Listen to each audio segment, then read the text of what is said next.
Africa has for years been associated with war and poverty, but now it's more associated with trade and investment. And HKTDC decided to send a mission to East and West Africa.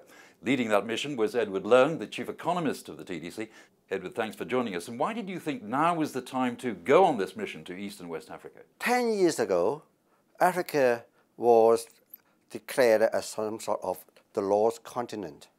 Nowadays, some generalists put Africa as the promised land. And according to the IMF forecast or estimation, in the past 10 years, between 2001 and 2011, out of the 10 fastest growing economy, 6 are in Africa. And they grow on average 6 to 8% very remarkably. That is, the economic change opportunities there attract us to go over there. In the past decade, we have seen a profound changes in political institutions as well as economic development in the continent. So the mission took in Ghana, Kenya, and Nigeria. Why those countries in particular? Africa is a vast continent. We cannot expect that we can cover the continents so fast in one time, so we have to go to make some choices. For covering North Africa, we have to go to Egypt, Cairo. For the West Africa, you go to Nigeria for, say, Lagos. And for the South Africa, you go to Joburg. For the eastern part of Africa, you select Kenya. Nairobi is the hub for East Africa. So you'd really see those countries as being, what, gateways to Africa? Yes. There are two purposes. One, for those economies we select already a very large potential market for Hong Kong traders.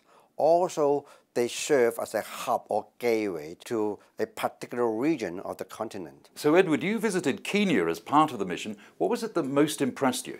Apart from the lions or the wild animals, in terms of business, I found that there's a large population, well-educated young men and women looking for jobs and opportunities. In addition to that, we have seen an expanding middle-income class, common use of mobile phones, as well as the presence of international brands like, for example, some H&M, Zara, and Mango.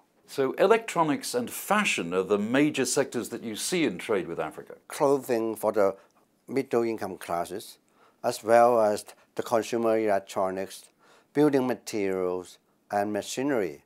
The building material, you have seen that people get rich and then they build their house. Then they would like to have some building materials from Hong Kong or from the Chinese mainland. And in addition to that, they are going through the process of industrialization.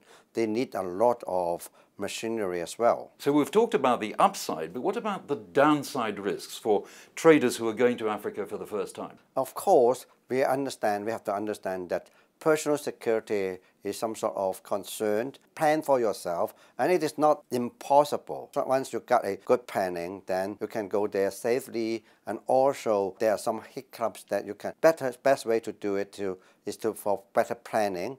For doing business, you got to have some local partners. Well, Edward, you mentioned the promised land. Will those promises still be there, do you think, 10 years from now? I cannot say that Africa, how far it will change as a continent 10 or 5 years later. But for a selected economy, for a selected country in Africa, there are good opportunities and potentials for them to turn into African lions like the Asian tigers, what we have seen decades ago.